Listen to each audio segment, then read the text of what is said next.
مسجدوں میں 5 وقت الحمدللہ. جب جماعت فرض ہوئی تو نبی پاک نے فرمایا لوگوں کو بلانے کیسے ہے بھائی نماز کے لیے. ایک صحابی نے مشورہ دیا یا رسول اللہ خشک گھاس آپ یہ ابھی فصل آئے گی مونجی کی تو اس کے ساتھ وہ جو کیا پرالی کہتے ہیں اپنی زبان میں, وہ جب خشک ہو جاتی ہے نا اس کو آگ لگائیں تو آگ کا لاوا ذرا اونچا جاتا ہے, اونچا. صحابہ نے کہا یا رسول اللہ خشک آگ کو آگ لگائیں گے چھت پہ رکھ کے تھوڑی دیر کے لیے, اور یوں کر کر جب وہ اٹھے گی نا تو سارے مدینے میں خبر ہو جائے گی کہ نماز کا وقت ہو گیا ہے. حضور نے فرمایا ٹھیک ہے. ایک صحابی کہنے لگے یا رسول اللہ صلی اللہ علیہ وسلم اونچا تف رکھ کے زور سے 1-2 دفعہ بجائیں گے لوگوں کو پتا, مختلف باتیں. اللہ کے رسول نے فرمایا جاؤ سو جاؤ, سویرے آؤ گے پھر مشورہ کریں گے کیا کرنا ہے. اور مالک بھی دیکھے کتنا کریم ہے, جو جماعت کا حکم بھیج سکتا ہے وہ اذان کا نہیں بھیج سکتا, لیکن وہ کہتا ہے لوگ کہیں میرے مصطفیٰ کا دروازہ چھوڑ نہ جائے. فرماتا ہے جاؤ میں نے نماز فرض کر دی ہے, طریقہ بھی میرا نبی بتائے گا اور اذان کے سلیقے بھی میرے مصطفیٰ ہی سکھائے گے. سویرے صحابہ اٹھ کے آئے تو حضرت عمر فاروق آئے کہنے لگے حضور میں نے خواب دیکھی ہے. حضور نے فرمایا تم نے بھی دیکھی ہے اور بھی کئیوں نے دیکھی ہے. یا رسول اللہ کیا؟ فرمایا چلو سناؤ. ایک صحابی اٹھے کہنے لگے حضور میں نے خواب دیکھی ہے کہ میں ایک بندہ کانوں میں انگلیاں لے کے کھڑا ہے اور کعبے کی طرف منہ کر کے کہہ رہا ہے اللہ اکبر اللہ اکبر اشہد ان لا الہ الا اللہ اشہد ان محمد رسول اللہ حی علی الصلاۃ حی علی وہ یہ کلمات پکار رہا ہے. حضور نے فرمایا چل تو بھی سنا. کہنے لگا حضور سنانا کیا ہے, یہ جو اس نے دیکھا ہے وہی میں نے دیکھا ہے. تیسرے سے کہا تو بھی سنا. کہا حضور جو اس نے دیکھا ہے وہی میں نے دیکھا ہے. چوتھے سے کہا حضور میں نے بھی یہی دیکھا ہے. فرمایا تم نے دیکھا نہیں, یہ میرے رب نے تمہیں دکھایا ہے, یہ اللہ نے تمہیں دکھایا ہے. فرمایا اب نہ آگ جلے گی نہ یہاں کچھ اور ہوگا, بلکہ میرا بلال چبارے پہ چڑھا کرے گا, مینارے پہ کھڑا ہوا کرے گا, اللہ کا نام بھی پکارے گا اور میرے ترانے بھی پڑھا کرے گا. اب اذان ہوگی اور قیامت تک اذان جاری. تو اذان کس سے ثابت ہوئی؟ صحابہ کی خواب سے. کہاں سے آئی؟ صحابہ کی. تو دین میں اگر خواب کوئی اہمیت ہی نہیں رکھتا, اتنا بڑا کام خواب کے ذریعے ہو گیا, تو میرے بھائی خواب کی حیثیت ہے, خواب کو سمجھیں. میرے نبی پاک غلاموں کی خواب میں آتے ہیں, حضور جلوے. اور ایک بات سن لیں, نبی پاک صلی اللہ علیہ وسلم نے فرمایا جس نے خواب میں مجھے دیکھا اس نے مجھے ہی دیکھا ہے. شیطان خواب میں بھی آ کے میری صورت نہیں بنا سکتا, جس نے مجھے دیکھا اس نے مجھے. اور نبی پاک فرماتے ہیں جس نے مجھے خواب میں دیکھا بڑی جلدی ظاہری طور پہ بھی دیکھے گا. ظاہری, میرے اعلیٰ حضرت سے کسی نے پوچھ لیا کہا حضور ظاہری طور پہ کیسے دیکھے گا؟ آپ نے فرمایا پوچھ لو علماء سے. کہا حضور آپ بتائیں. آپ فرمانے لگے مجھے تو یوں لگتا ہے جس نے خواب میں مصطفیٰ کو دیکھا جب مرنے کا وقت آئے گا تو سامنے رسول اللہ کا چہرہ آ جائے. یہ ترجمہ اس حدیث کا کہ جس نے خواب میں دیکھا وہ ظاہری طور پر بھی جب مرنے لگے گا تو سامنے مصطفیٰ کریم کا چہرہ. نجم کی ہے خدا آرزو ہے یہی, عاشق زار کی آبرو ہے یہی, موت کے وقت سر ان کے قدموں میں ہو, دید ہوتی رہے دم نکلتا رہے. لگتا یہ ہے کہ یہ کام ہوگا. اور پھر یہ بھی یاد رکھیں علماء نے تصریح کی ہے, محدثین کہتے ہیں میں کسی کی خواب میں آؤں تو میرا اپنا اس میں کوئی دخل نہیں. وہ سامنے والا کہے گا جی آپ میری خواب میں آئے تھے, مجھے کوئی نہیں پتا. لیکن نبی پاک جس کی خواب میں آتے ہیں حضور اپنی مرضی سے آتے ہیں, اپنے ارادے سے آتے ہیں. حضور ارادہ کرتے ہیں تو خواب میں آتے ہیں, ورنہ نبی پاک صلی اللہ علیہ وسلم خواب میں تشریف, حضور ارادہ کرتے ہیں تو خواب میں, ورنہ حضور کسی کی خواب میں کوئی نہیں. سمجھ آئیے آپ کو بات, حضور ارادہ کریں تو خواب میں. اور میرے رسول پاک اپنے غلاموں کی خواب میں آتے.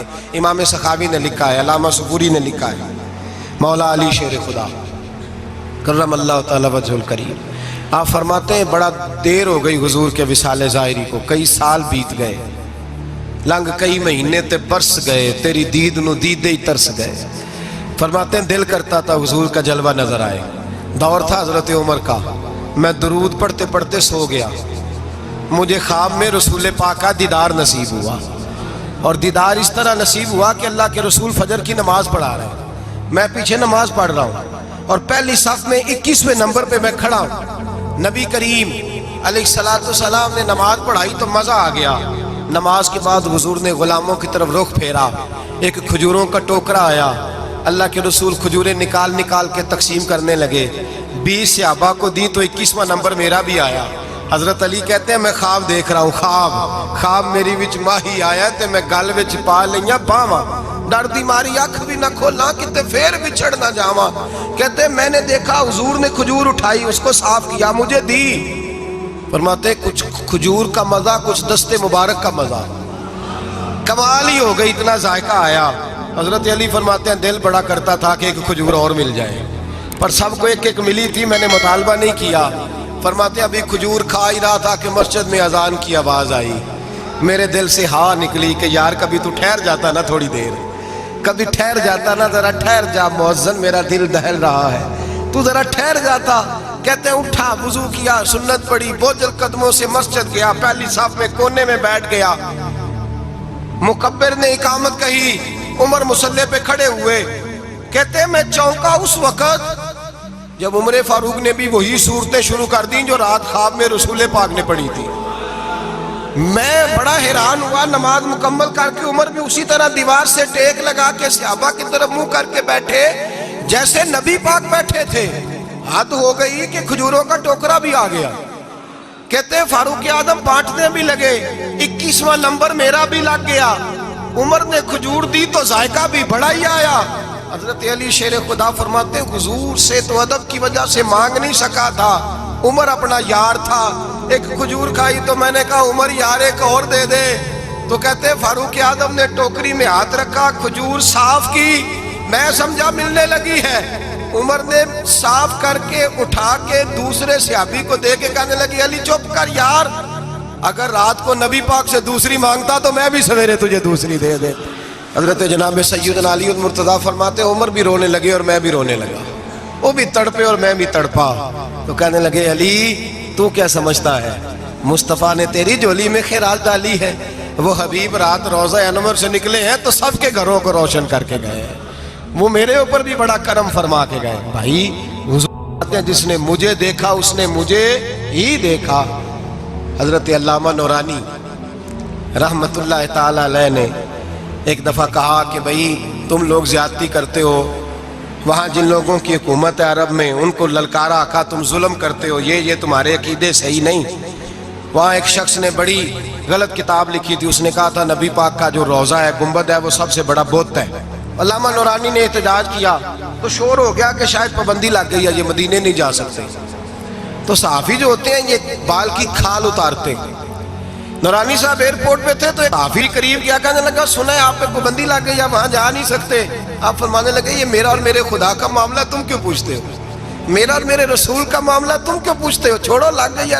حالانکہ علامہ نورانی کے والد کی قبر جنت البقیع میں, ان کا سسرال مدینے میں, نورانی صاحب کا نکاح مدینے میں ہوا تھا. مولانا فضل الرحمان علیہ رحمہ کی صاحبزادی علامہ ضیاء الدین مدنی کی پوتی ان کے گھر تھی, ان کا آنا جانا تھا. بود و باشی عربی تھی, بہت بڑے وہاں کے وہ باشی تھے, بہت سارا ان کا خاندان نیشنل تھا عرب کا.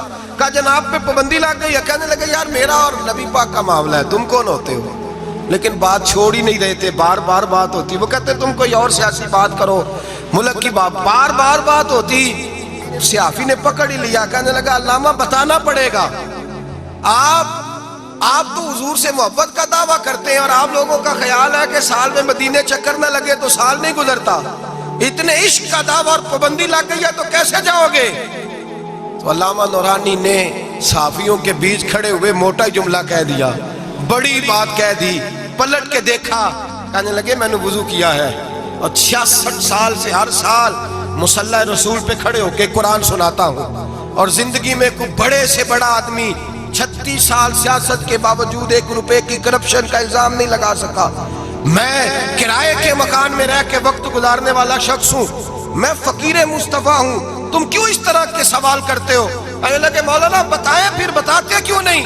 آپ فرمانے لگے سنو, پھر میرا باپ احمد رضا بریلوی علیہ رحمہ کا خلیفہ ہے, ہم کوئی معمولی لوگ نہیں ہیں. میرے مدینے جانے پہ پابندی ہے تو کیا ہوا, میرے ہی مدینے جانے پہ پابندی ہے نا, نبی پاک کے پاکستان آنے پہ تو کوئی پابندی نہیں نا, رسول اللہ کے آنے پہ تو کوئی پابندی نہیں نا.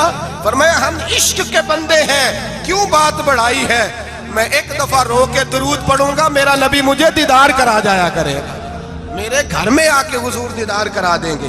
ہم کوئی معمولی لوگ نہیں. تر دامنی پہ شیخ ہماری نہ جائیے, ہم دامن نچوڑ دیں تو فرشتے وضو کریں.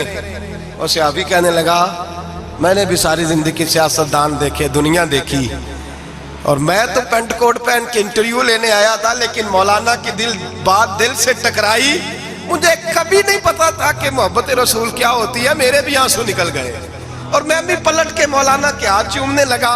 میں نے کہا مولانا اگر آپ کے جملوں میں اعتماد ہے تو آپ کے عقیدے میں کتنا اعتماد ہوگا, نظریے میں کتنا حسن ہوگا. اعلیٰ حضرت کہتے ہیں واللہ وہ سن لیں گے اور فریاد کو پہنچیں گے ہم. اتنا تو ہو کوئی فریاد کرے دل سے. میرے رسول کریم سید عالم صلی اللہ علیہ وسلم اپنے غلاموں پہ کرم فرماتے. شاہ ولی اللہ محدث دہلوی ہندوستان میں جتنے مکاتب فکر ہیں سب کے متفقہ پیشوا ہیں شاہ ولی اللہ. جو بھی کسی مکتبہ فکر سے تعلق رکھتا ہے شاہ ولی اللہ صاحب سے اس کا سلسلہ حدیث ملتا ہے. شاہ ولی اللہ صاحب کہتے ہیں میرے ابا جی شاہ عبد الرحیم محدث دہلوی بیمار ہو گئے.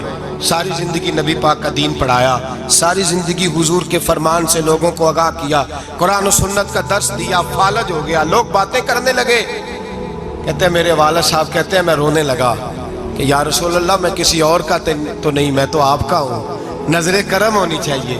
فرماتے ہیں میرے والد گرامی کہ اچانک میرے گھر میں روشنی پھیلنے لگی, خوشبو آنے لگی, اور میرے استاد گرامی شاہ عبدالعزیز محدث دہلوی خواب میں آئے. کہنے لگے عبد الرحیم یہ چارپائی سیدھی کر, جس طرف تیری چارپائی کے پیر ہے یہ دروازہ اس طرف کھلتا ہے, جلدی سے سائیڈ بدل.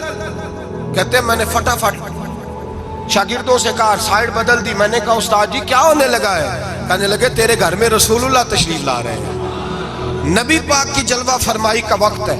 انفاس العارفین میں شاہ ولی اللہ میں نے اس آدمی کی بات چھیڑی ہے جو سب کے متفقہ ہے. کہتے ہیں اندر آئے, نور آیا, روشنی آئی, خوشبو آئی. شاہ عبد الرحیم صاحب کہتے ہیں میں کیا دیکھتا ہوں, مصطفیٰ کریم آئے ہیں, ایک طرف ابو بکر صدیق ہے, دوسری جانب مولا علی شیر خدا ہے.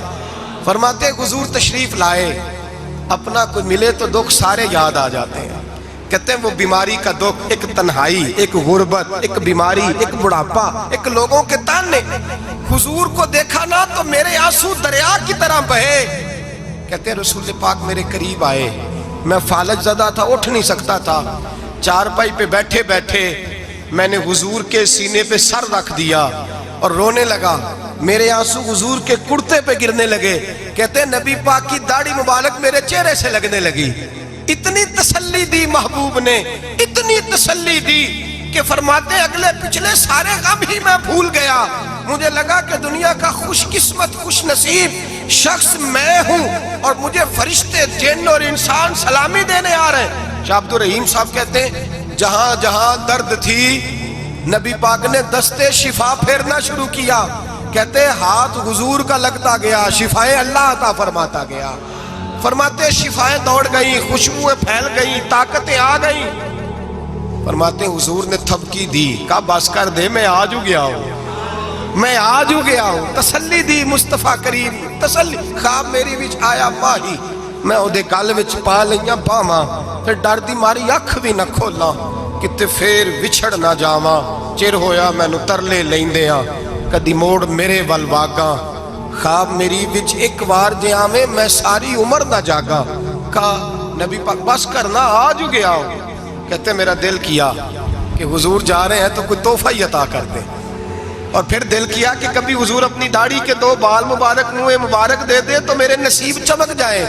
کہتے میرے دل میں خیال تھا, قربان جاؤں میرے رسول پاک نے یوں داڑھی پہ ہاتھ پھیرا اور 2 منہ مبارک اتارے. فرمایا چل یار فکر نہ کر, تو رکھ لے.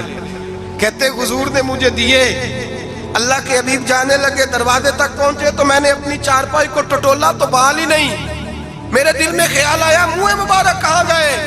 کہتے ہیں نبی پاک نے رخ پھیرا اور حضور نے فرمایا تکیہ اٹھا کے دیکھ, میں نے تیرے تکیے کے نیچے رکھ دیے, تکیہ اٹھا کے دیکھ. فرماتے حضور چلے گئے. سویرے چنگا بھلا اٹھ کے چلنے لگا تو لوگ کہنے لگے یہ کرشمہ کیسے ہوا. میں نے کہا اس نے شفا دی ہے, جو شفا دینے والے کا محبوب ہے, جو شفا دینے والے کا حضور علیہ السلام کا دست مبارک پھرا ہے, شفا ہو گئی. اور میں نے کہا دلیل یہ ہے کہ مصطفیٰ یہ اپنے 2 بال مبارک بھی دے گئے. یہ تو اعتراض کرنے والے فوراً کان کھڑے ہو گئے. عقل کو تنقید سے فرصت نہیں, عشق پر ایمان کی بنیاد رکھ. کہنے لگے یہ واقعی حضور کے 3 آ گئے. کہنے لگے واقعی. میں نے کہا جاؤ دھوپ میں لے کے جاؤ. کہتے وہ تینوں لے کے گئے. جب کمرے سے نکلے تو بادل کے ٹکڑے نے آ کے سایہ کر دیا. بادل کا ٹکڑا سایہ کرتا ہے.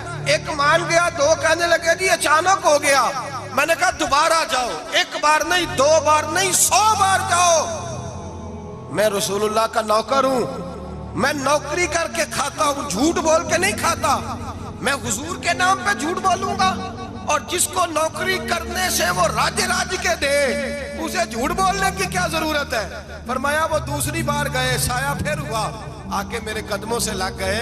کہنے لگے آپ بالکل ہی سچ کہہ رہے ہیں. ایک اور جماعت آ گئی, کہنے لگے ہمیں بھی زیارت کرائیں. میں نے تالے میں رکھے ہوئے تھے, تالا کھولتا ہوں تو کھلتا ہی نہیں, کھولتا ہوں تو کھلتا ہی نہیں. کہنے لگے شاہ جی خیر تو ہے, کیوں نہیں کھلتا؟ تو میں نے نظر ڈالی. میں نے کہا تم میں کوئی ایسا تو نہیں جس پہ غسل فرض ہو؟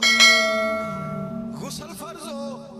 ایک بندہ گردن جھکا, کہنے لگا حضرت غلطی ہو گئی, میں نہ آ نہیں سکا, میں چل